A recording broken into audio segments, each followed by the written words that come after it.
Welcome to LOA Today. Walt Thiessen and life coach Wendy Dillard here. Today is Thursday, June the 21st, 2018, 4 p.m. Eastern Time, your second daily dose of happy for the day. And Thursday's come along, and it's been an interesting week because I've talked previously both with you and Cindy and Joel about stuff going on with my life and, with Louise's gardening business and the programmers and all that. And I am proud to say that I am still on the happy track. I'm still in that happy zone, feeling good. And I had more today to deal with, and it was a little intense, but my attitude played a big role in it getting smooth in a very quick time period. I mean, we had people who were practically at loggerheads. I sat them down, got to talking about it, basically took blame out of it deliberately as part of my conversation with them, and the whole conversation wrapped up within an hour on something that could have turned into like a day-long fight. So I'm pretty pleased. How are you doing, Wendy? When you said loggerheads, what does that mean? I got lost. Oh, well, I don't want to go into the details of it because it's, very private to the company in that sense. But, I mean, is that a company name? Is that a generic name? Is that a... No, it's a description. It's a description of how people were basically in confrontational mode. Okay, so was it like a derogatory comment, like knuckleheads? I mean, no. It was people who were involved in the company who had they had a lot of miscommunication going on, and they were getting really upset with each other to the point where. When you use the word loggerhead, I'm trying to find out what that means. Oh, they're at odds. They're confronting each other. They're on opposite sides of the fence. They're struggling against each other. They're not cooperating as a team. Gotcha. Okay. Yeah. So I lost the conversation when you used that word because I'm like, I don't know what that means. It sounds like a beer commercial. Well, it does, doesn't it? Yes. It sounds like a lager beer, so anyway, right? would you mind saying just that last whole piece again that you were trying to, share? Maybe everyone else got it except me, but I don't know. Well, actually, I'm glad you mentioned that because it's quite, I have a tendency to use very, very old terminology because I've been around for a few years and I use terminology from when I was young, so that's the way it is. But no, all I was saying is that within the company there were people who were in key positions who basically had some disagreement and some lack of communication and miscommunication and so forth over an issue, and it was getting rather heated. People were getting very upset with each other. And I ended up sitting them down all together, and I'd kind of twist some arms to do that, but got them sitting down together. And within an hour, we had the whole thing ironed out. And I got them there by, first of all, emphasizing that we weren't going to get involved in any kind of blame game. People were frustrated, but that doesn't necessarily mean that they're blaming each other. And so we're not going to either dish or accept blame. And secondly, we're going to approach this as, this is a miscommunication problem. We're going to iron it out, and we're going to find a common solution that we can all work with. And that's exactly what we did. And was this in Louise's business or the programmers? This was with the gardening business. Okay, yeah, I missed that piece too. Okay, thanks. Well, I'm not surprised that you missed it. I kind of glossed over it. I was trying to make sure I didn't get into any details at all because obviously that's private to the company, but. I wanted to give people a flavor of what I was dealing with. So that's what I was dealing with this morning. Yeah. Well, and, saying we're not going to blame anybody is really a great foundation on which to start a conversation. Oh, yeah. Yeah. And there was plenty of feeling of being blamed going on. So it was really important to bring that out. In fact, I had to kind of work it out in my head. What was actually going on here? Because I was kind of outside of the controversy. And really tangential to it. I mean, I had nothing to do with it previously, but because I'm now the CEO and I was the person who had to straighten all this out among these were all basically management level people. It was something that I had to get involved with, even though I didn't know what it was I was getting involved with. Which is always a little bit. You were the mediator. I was mediating, right? Exactly. And cool. It was a great opportunity to practice what happens if you go in alignment. Personally in alignment, and then try to lead a group through a difficult situation. And that's what I'm trying to report. It worked beautifully. Being in alignment really not only helped me, but I could see how through what I was saying and through my words and so forth, how I was emoting things, people were slowly calming. They were calming down. It was good. So, very cool. yeah. So that's what's going on with me. What's going on with you? Well, remember yesterday I had jokingly and yet seriously said that I had added a new sentence to my website, Right. which said, like trying to find the right coach for you is like looking for a needle in the haystack. Yes. Which I went, oh my gosh, I don't want people to feel like, trying to find me is like a needle in the haystack. I want it to be easy peasy. And it fell along with my old business tagline from many years ago when I said, because we were customers, we're the best kept secret in Texas. So I went, can't believe that. So I went ahead and I changed it on my website. So at least that was done. But I was working on, okay, so now that I know I'm not a needle in a haystack, what am I? And then how do I line up with it? Good. So that I can open, so I can energetically have my doors open for people who want to work with me to find me. Yep. And I know that I've said I'm discoverable, but I also knew that there was an internal conflict because a part of me was saying I'm like a needle in a haystack, difficult to find. And another part of me was saying I'm discoverable. And I have evidence of both. But I also recognize in the world of law of attraction, when you have two competing or conflicting thoughts, whichever one you're more focused on in the moment is kind of the one that you get the positive results or the negative results. Mm-hmm. So I went, well, I want to work on this. So last night I have to say, I felt like I was struggling, which that's never a good sign, but I felt like I was struggling. Like, what is it? What is it? What am I missing? What am I not seeing? What is it that, and then I'm like, okay, that's negative. So what is it that I do want to know? There you what go. is it that my inner being knows? And nothing was really moving. Although I have to say, I had an awareness or a sense that I'm going to figure this out. So at least that feeling was present. Like, yeah, I'm doing the right thing. I'm asking the right questions. I'm in the process. It'll get figured out, But I was frustrated last night because I didn't figure it out yet. So this morning when I woke up, I know that like the moment you wake up, you're in the best vibrational space of the day because you've let go of all resistance during your sleep. Well, I dragged yesterday back into today so fast that I didn't even get a chance to like enjoy the moment of non-resistance. Oh dear, that's awful. And I was so aware of it. I'm like, oh, this feels really bad. And I did this. Oh God. I did this to me. Because I dragged how come I don't have the answers yet? So I went, okay, how do I look at this differently? And so I kind of took a deep breath and I, kind of got into a calmer space. And I said, inner being, we need a powwow. Now. I hope you're there. Of course you're always there. Are you always there? And they just started going, huh? And I said, I need to know what to do. I need to know, do I need to ask different questions? If so, give me a hint as to what questions to ask, because I want to move through this, and if we don't get all of it right now, I just want to have some movement. So I let that go and I went to brush my teeth. Okay. And as I was brushing my teeth, the insight I got was start your day, take a shower, get dressed, go run your errands, grocery shopping, etc. And I went, okay. I was going to do that later tonight, the grocery shopping part, but I'm like, okay, that's the guidance I'm getting. I'll do it. And I went, this is good because I have, about 5 hours until the podcast. So, okay, let's go for it.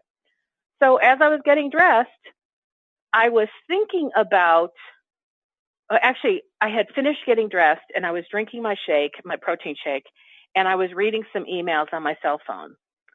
And while I was in the middle of reading this one person's email who I get a lot of insight from, all of a sudden I heard in my head me talking about being the needle in the haystack like we talked about yesterday on the show. And all of a sudden inside my mind, I heard, I am the needle in the haystack. And I felt it. I felt into it. And I went, that's different. This is different than what I talked about yesterday. And what I realized, and here was a very cool awareness that I know I will be using with clients and myself from now on. There is a big difference between me talking yesterday about, my marketing material, saying I'm like a needle, finding a good coach is like finding a needle in a haystack, which of course I was personally identifying with, because that was all in my mind. That was a logical piece of text. Okay. It was just data. Sure. Yeah. Okay. But today I heard myself say, I am a needle in a haystack. And what's the difference? And I'm not quite following. Where is it different? I don't quite see it. I'm about to go there. Oh, okay. Sorry. So it became very personal, and I felt the feelings of feeling like I'm a needle in a haystack. Where yesterday I was just talking data. It wasn't personalized, because the text in my website said, I know that looking for the right coach for you is like finding a needle in a haystack. So when you say you felt like a needle in a haystack, does that mean you felt like diminutive, or does that mean you felt like you were hard to find, or what does that mean? Hard to find. I'm very hard to find. I'm very hidden. But the distinction I'm trying to make is what came into me today was I personalized it. And it wasn't something that I meant to do. I was, like I said, I was reading an email from one of my gurus that I follow, and all of a sudden I just heard in my head, I am a needle in a haystack. And I went, oh, I own this. It's like, this is a feeling for me. This is a feeling of being hidden. This is a feeling of being invisible, very difficult to locate. And what I had awareness of is that I now could take this further, because the reason I wasn't getting traction before is because I wasn't in the feeling of it. It was just a thought. It was just a belief. It was just a phrase. And what I know, and I say this to my clients all the time, I can only help you make changes if you're connected to the feeling, because we only change when we're in the emotion of something. We don't make change in our head. People might think they do, and they might go, oh, yeah, I get it now. And I promise you, that is not a change. We don't change in our head. We don't change from logic to logic. We don't change from mental thought to mental thought. We don't change from thinking one thought to thinking the next thought. We change when we're feeling our thought. And when you say change, I think what you mean is we don't change our predominant emotional state. Am I wrong? I'm not talking even about predominant emotional state. I'm just saying any kind of shift, change in perception, in learning, we don't make personal changes in our lives unless we're in our feelings. So you're saying that unless there's an emotion attached to it, we won't actually change our behavior. Behavior is one piece of it, but I could care less about behavior, because I know that when you change the thoughts that you think, behavior automatically changes. See, I'm not clear what it is that's changing. That's why I'm asking these questions. What's the thing that's changing? When you have a breakthrough, when you have an aha moment, when you have a new level of clarity and your life changes, in my world, I say the old me did this and now the new me does that. It may appear as though, yes, there's a new behavior, but the behavior changed because a thought changed. Okay. And thoughts don't change unless you are in the feeling of the thought. In other words, every thought does have a feeling, but we don't always connect to the feeling. Lots of times we deny the feeling, and so we just stay in our head and we think thoughts, but we're just kind of like moving them from here to there. But real change, real breakthrough, real ahas do not occur on the playing field of the mind. Real change takes place in the emotional body, where you're feeling a feeling that's associated with a thought. Maybe it'll help me if you can come up with like a concrete example of some kind, something that that illustrates how somebody thought about something, but it didn't make a, quote, real change, and then they thought about it in an emotional state, and it did produce a real change? Well, I'm kind of trying to use my real example, where yesterday we were talking about how I was saying on my website that finding the right coach is like finding a needle in a haystack. Mm-hmm. And my old business tagline was, we were the best kept secret in Texas. And my old business, my costuming business, eventually went under because we remained a secret. And so, yes, we said it, but I remember my partner and I feeling like we were a secret. We felt the evidence of the secretness. We felt like we were a hidden commodity. There was a feeling there. Now, back then, we didn't do anything to change it because we didn't know how. Mm-hmm. And so yesterday, when we were talking on the show about me saying that, finding a needle in a haystack, it was just words, and you and I laughed about it. And I said, oh, yeah, I need to change that. But it was just all words. I wasn't feeling that yesterday. I just was aware of it in words. Okay. Today, that phrase fell from my brain, in my mind, into my heart, into where I hold feelings. And I felt the feeling of being hidden. I felt the feeling of being so unique that no one can find me under a haystack. And what does that feel like?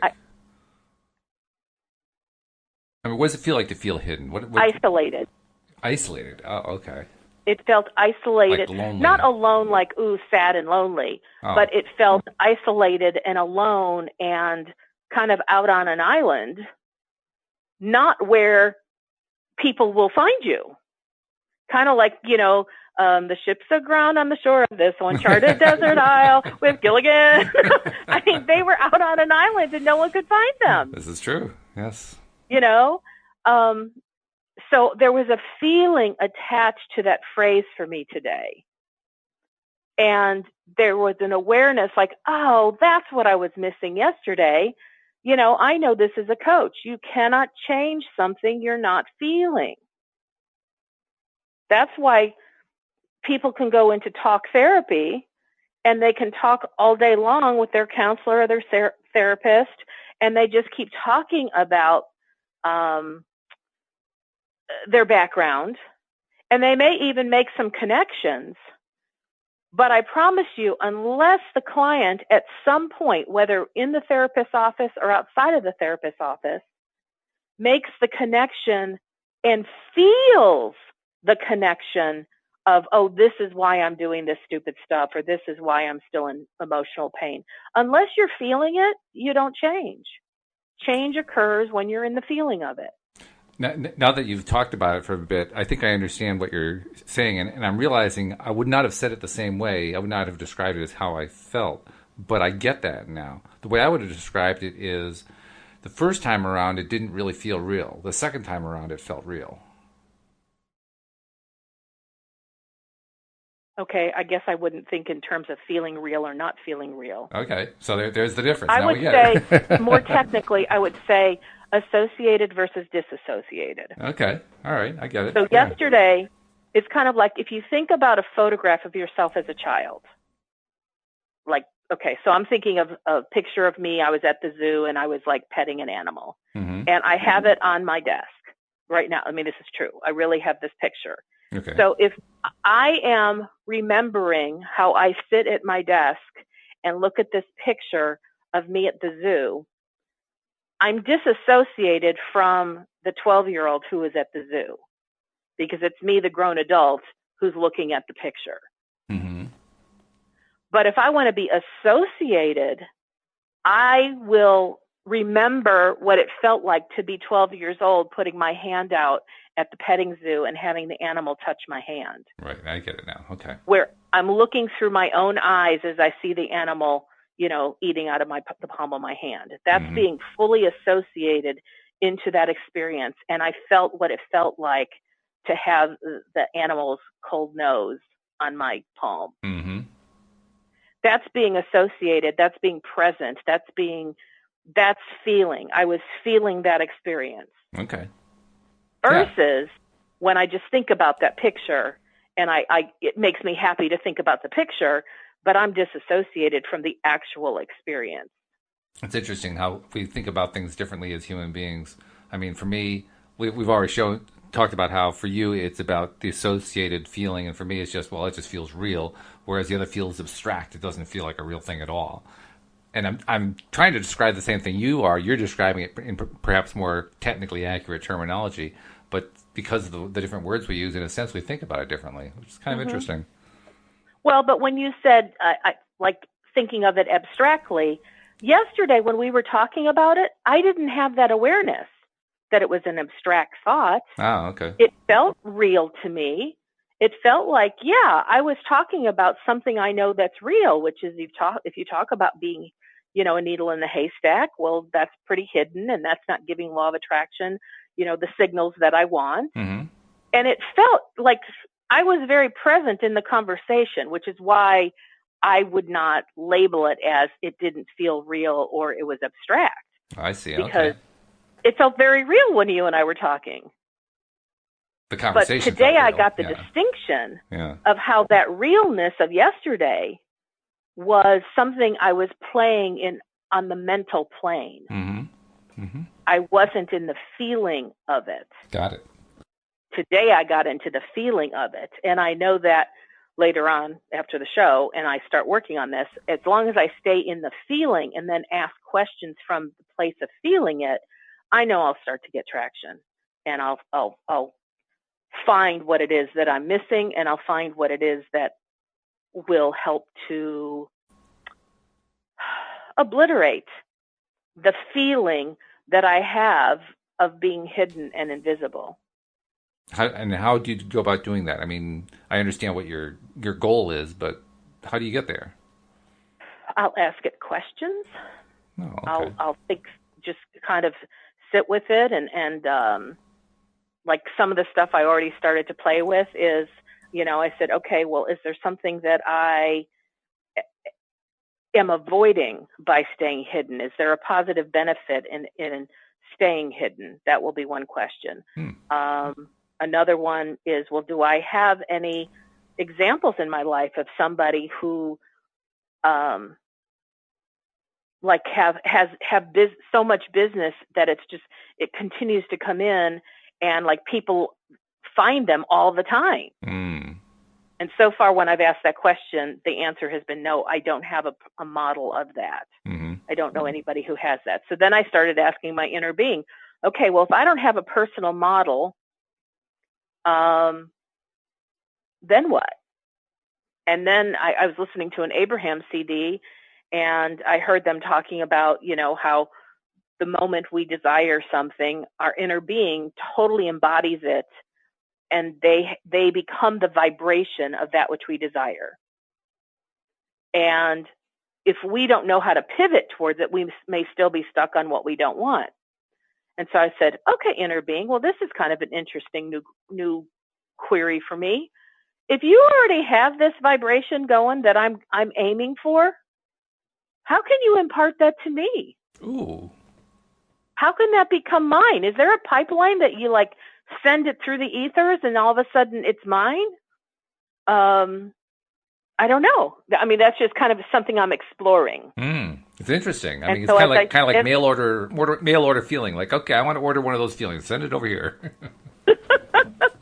Because the truth is, right now, when I think about the feasibility of people who have, sufficient funds to hire me, to feel the abundance of them, that isn't there.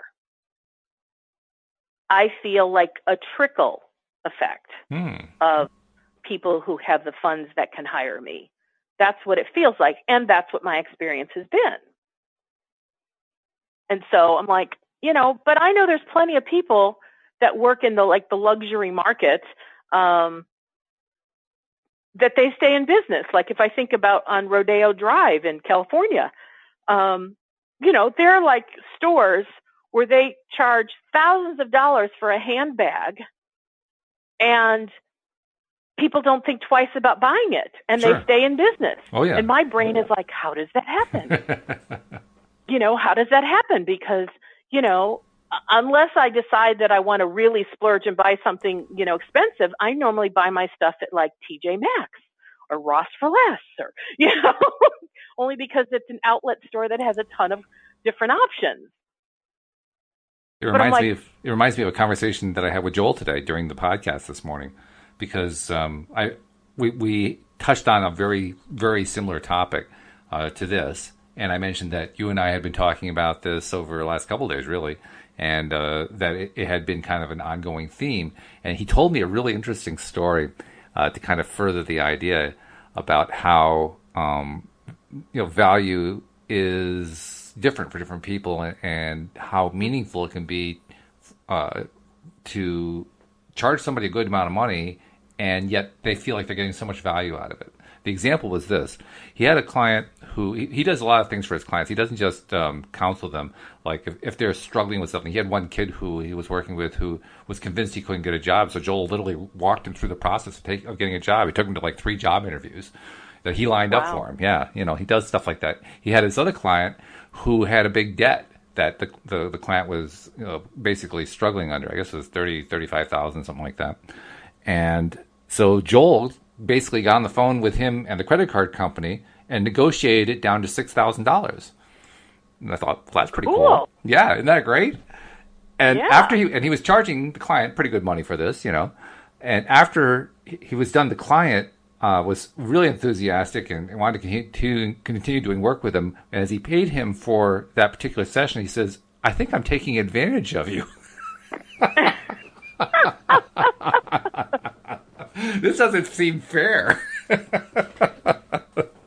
So once again, it's all about the perspective. What is it? What's it worth to you? What's the value to you? I mean, Joel was charging him a pretty hefty fee because Joel's rates aren't cheap. And the guy thought it was cheap compared to the value he was getting. Wow.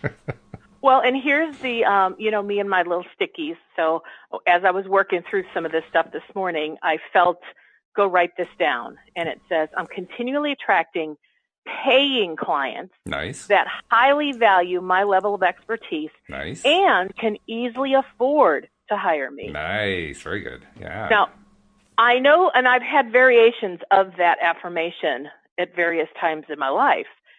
But it's like that hits all the hot spots, if you will. Mm-hmm. One, getting paying clients. I have no problem knowing I attract a ton of people who think that what I have to share and what I can teach people is valuable. That one is kind of like, I'm well past that because I have so much evidence in my life that people value my expertise. Well, that's good. But that I can get paying clients that can easily afford to hire me. Mm-hmm. Yep. That to me is like, okay, that's one of my little hot buttons. Like, well, that one hasn't always felt easy. But then by putting it together with they highly value my level of expertise, even though I said I know that people value it, well, I'm about to start charging Bokoodle's amount of money for a different level of what I call a premium program. So if there's somebody who like really thinks what I can do for them is going to be like monumental in changing the quality of their life, then they're going to recognize that that comes with what I call a premium price point. Good. But I personally am still working on the believability that I can charge not that I can charge a premium price point, but that I will attract the clients who have the money to pay that premium price point. Right. And so I've kind of recognized in this whole process for me, there's like lots of slight different variations of things that I've been cleaning up in my vibration, cleaning up in my belief system. Isn't it interesting how we can do that? We can have like little, like your word slices, I think was good. I think it's the word you used. We have these little slices that they all kind of pile up and we don't really notice it that way. But there's like a lot of them. And you're describing how you clean them all out, but boy, they can really accumulate. It's amazing. I mean, it took me probably 2 decades to feel comfortable with coming up with a rate that I could charge for the work that I do. Mm-hmm. Because that was all about me and feeling my own value. Yeah. And that took me like 20 years. And then once I was comfortable with my rate, then I found that, but other people weren't comfortable with my rate, like my potential clients. So I'm like, okay, well, if they can't afford me, even when I'm charging a smaller amount, that's still me. I mean, yes, it's them too, but it's like part of my co-creation is that I have a belief that they can't afford me. So that's another something to clean up, and then there's, well, do they really believe in the value that I am providing? That's another little slice of this piece. Yeah. And then it's, okay, so now I feel led to have a higher price point product because I have something I want to help people with that's on a much grander scale. And it's like, I know that because I've come up with this idea that, because law of attraction says, or Abraham says this about law of attraction, that if you have the wherewithal to dream it, law of attraction has the wherewithal to deliver it. Mm-hmm. Right. So I know I've dreamed it, so I know law of attraction can deliver it so long as I'm not in resistance to it. And that's where I am right now, is I'm cleaning up some pockets of resistance, because now it's like, okay, I finally got myself comfortable with charging more. I'm attracting clients that can afford that amount. I don't have a ton of them, but I have clients that are comfortable with that. They recognize the value. We've gotten into business. They're thrilled with the level of shift and change and, momentum now and the breakthroughs. Things are going well. And I want more because I still don't have enough to leave my day job. Mm. So I want more and I want bigger. And I'm like, ooh, but I'm not really aligned to the bigger. I see it. I want it. I know it's there. I know my inner being's got it waiting for me. I'm the only piece that's out of alignment. Yeah. Wasn't that always the case, though? We're the one that's out of alignment. It's like we see everything else going on, and this person's giving me a hard time, and that event happened, and it's all us out of alignment. God, it drives me crazy. Ugh. So that's what I'm working on. And like I said, when I was working on it, I was frustrated, but now I get it.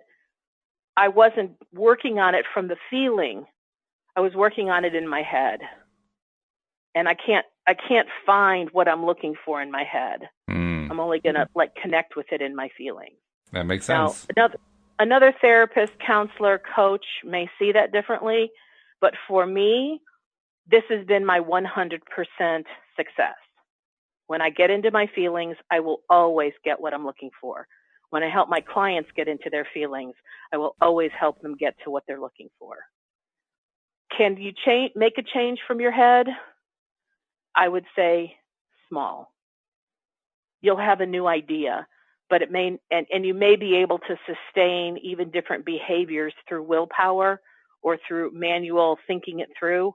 But I've never seen it where it goes autopilot, because it becomes the essence of who you are. That makes sense. Yeah. If you want something that lasts, to me, it always comes from the feeling place. I have a really weird request to make. This is not something I've ever had to do during a podcast before, but I just got a text message from the GM of Louise's company, and she needs me to relay a message to Louise, and it's the only way she can get the message to her. Can you talk for one more minute? I'll be back in a minute. I know that sounds so weird to say on a podcast, but I have to do it right now. And maybe just talk a little bit more about what you're just describing here, because this is something that people, I think, deal with a lot more than they realize. I mean, that's what I've been noticing a lot lately, that whenever I'm not in alignment and it produces bad results, I can go through all the different stuff, right? I can go through all the gyrations of, well, this is what happened, that's what happened, that's what happened, and it all comes back to me. And that's a hard concept to deal with sometimes. It's hard to come to grips with it because it's not the way we're used to thinking about it. It's not the way we're used to going after stuff. It's like, oh, but doggone it, it's about me. Why is it always about me being out of alignment every time? Okay, go take care of your call. Okay, I'll be right back. Podcast going. Okay, so here we go, listeners, just you and me. If you're wanting to make a real change in your life, you've got to be willing to feel feelings. And I know sometimes feelings are difficult to figure out or identify. And if you've been taught not to trust your feelings, I get it. You'd be going, why on earth should I go there? And I don't know that I have like the answer as to why our feelings are such a key component, except to say our feelings are always our indicator of our connection with our inner being, who is our source energy, who is our non-physical self. And so it's like our non-physical self is constantly tracking where we are in our life based on all that we have set forth to create and have. And so for me, I have always found that if I can feel my feelings, it gives me like a touch point to, okay, this is how out of alignment or in alignment I am with what my inner being is thinking. And so in this case scenario, you know, when it dropped into my being earlier today and I said, I am a needle in a haystack, there was a feeling present and it was uncomfortable. And so I asked, what is the feeling? Can I name this feeling? Can I label it? And the word that came to me was isolation. Wow. Isolation is what this feels like.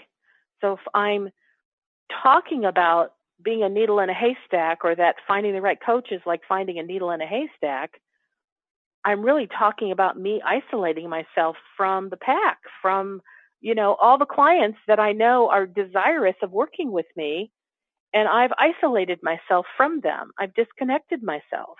I'm back. And by the way, that word isolate, I mean, I was thinking about that actually as I was going off to run this quick errand. That's a really unusual word for a feeling. I mean, it does have a feeling associated with it. It's a very definite feeling. But I've certainly never seen it on the 22-step scale that Abraham has of all the different, negative to positive feelings. You don't see it there. And yet it does have a very specific feeling. I'm not even sure where I put it on the list, but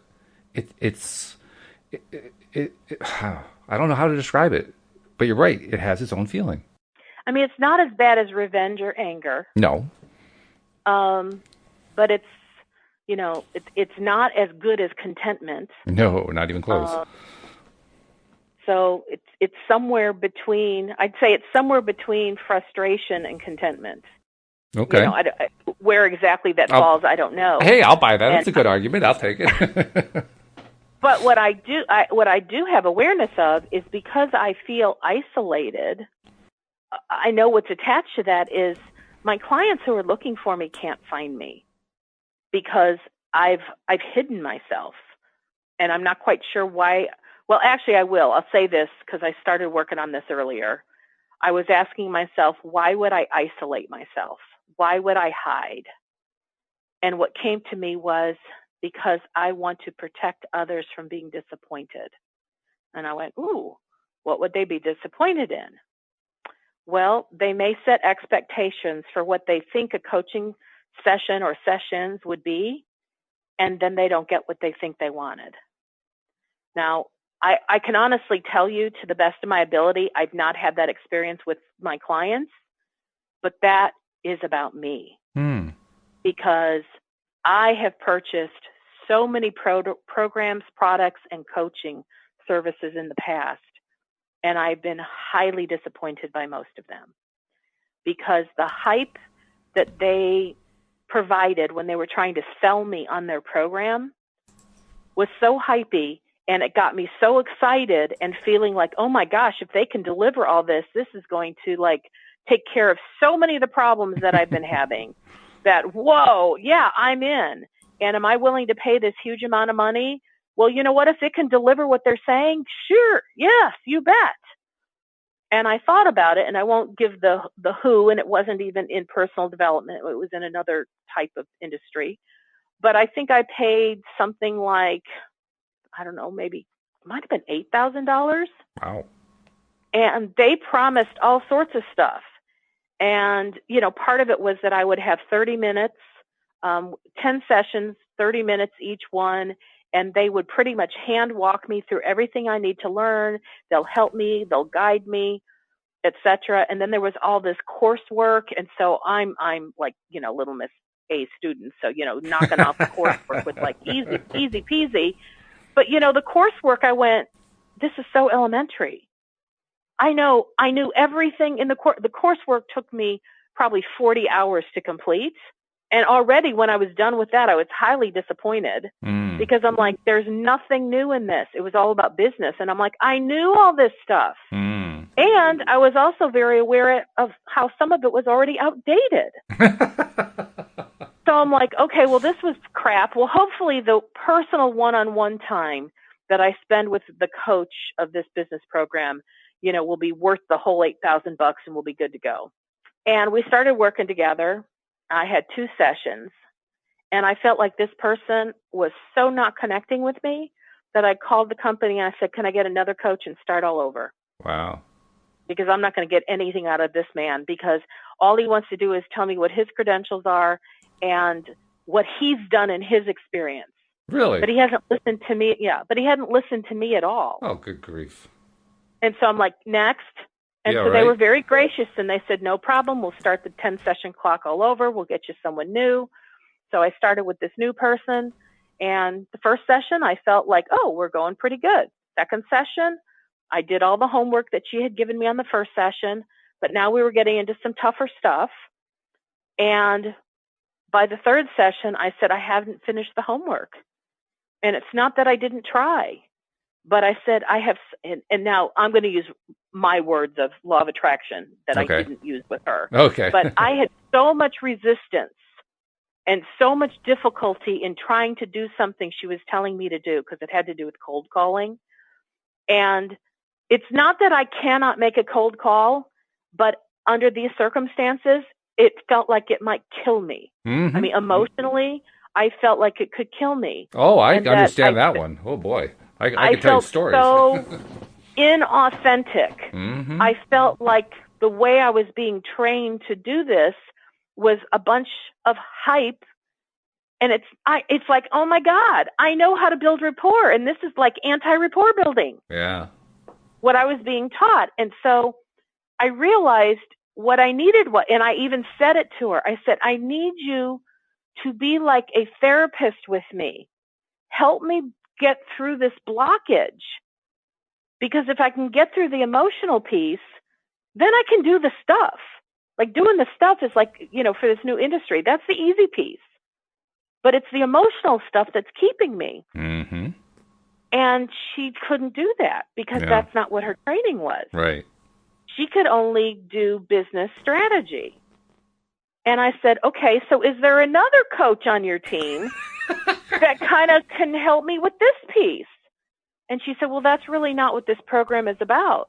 And so, I think I made it through 6 sessions with her and didn't even bother, because after a while, instead of doing a reoccurring, I said, I'll call you when I'm ready. And I never did, because I'm like, it's not getting me anywhere. And so that is like one example of many courses that I've done where I know I'm brilliant when it comes to following instructions. I know when it comes to coursework, nobody can top me on that one.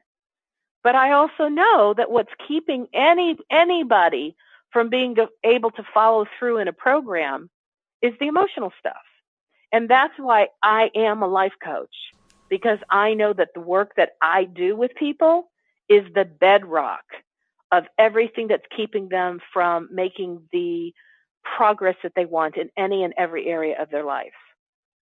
And I needed a Wendy life coach when I was doing that other program, but they didn't provide it. That's cool, though, that you became a Wendy life coach. I mean, you knew what you needed on some level, and over time you became it. Yeah, that's pretty good. Yeah, because I know that, it's kind of like if I were to have been hired by that company, they would have plugged me in as the life coach when they had a client that couldn't make it through the strategy. Right. Yeah, exactly.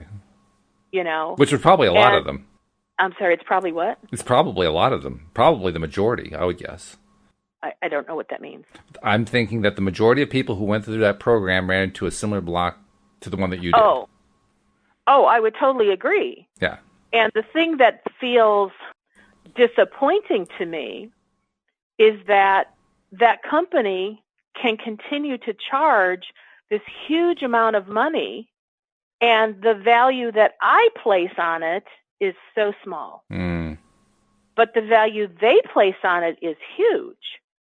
Now, I will say this. Had I worked through all my emotional stuff and I could be in alignment with everything they said, what they were sharing was good information. Okay. It wasn't A+ to me. It was maybe a B- in terms of value. But not bad. Now, remember, I have an incredibly high standard, and I've been around the business world for a really long time. And so to me, I feel pretty confident in saying it's a B-. But you know what? There's a lot of people that they will soar with that because all they need is other people might just need a stepping stone. Yeah.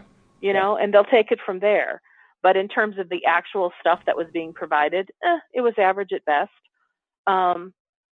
It's interesting you should talk about that. I'm sorry. Go ahead. Finish what you're saying. I was going to make a tangent. You go ahead. You go ahead. Well, I was going to say that when I first learned about the law of attraction through watching The Secret, that was November 2007. Approximately 20 years before that, I had been living for a very short time, about 9 months, out in Oregon. And while I was there, I got a job working for the company that is owned by W. Clement Stone, who's one of the famous success/positive thinking gurus of the 20th century. And his company puts you through, it's not like Amway, it's not that kind of thing, because there's no multi-level marketing kind of stuff. But they put you through the same kind of thing where you go to like a large gathering where they train masses of people all at once, and you know you're being indoctrinated into their way of selling their product and all this kind of stuff. So it kind of sort of had an Amway feel to it, but not really. But what was interesting is that afterward you would get paired up with a trainer who was somebody who had already sold the product, and who would, you know, you would follow them around and watch what they did and learn from them, and then try to mirror their activities so you could do it yourself. And when I got my trainer was actually one of the most successful people they had. She was the person who had broken the record for their entire region in terms of number of sales in a day. She had sold like an amazing number of these products. It was like an insurance product, an accident insurance product. And so I figured, oh, great, I got the best one, you know, so I should be able to learn to do this. And I'm following her around, and she's doing nothing unusual. She's basically following what they teach you to do at the conference, at the convention. And I'm saying, okay, so what made her so successful, and how, you know, what's the differentiator here? And it finally got to the point where I had to do it. Now, this particular company's approach was they don't actually train you in a way that they're following you around and then helping you improve what you're doing. They just let you watch what they're doing, and then they send you off on your own. And I really needed to have somebody following me around and working with me on what I was doing. Mm-hmm. Well, I raised that to them, and I got the exact same kind of reaction you got. Well, that's not the way this program works. And I can tell you without any doubt in my mind that was the experience, because I really tried hard. I mean, I was pushing myself to do things way out of alignment, because that's what they were telling me to do. I was pushing myself to do things that felt absolutely miserable to me, and of course failing, and as a result of that. The only time that I would ever succeed is if I just happened to show up at a particular day where I was feeling relatively good, which I now can look back and say, oh yeah, well that's why I was getting success that day. And by the time I was done, I was so trained against the idea of doing any kind of selling that it turned into a block that remained with me for the rest of my life. Wow. It was that traumatic an event for me. I do understand that. I totally understand that.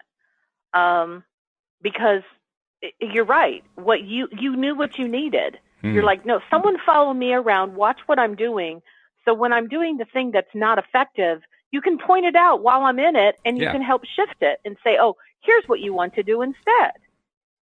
and hang with me until I start getting a positive result. Mm-hmm.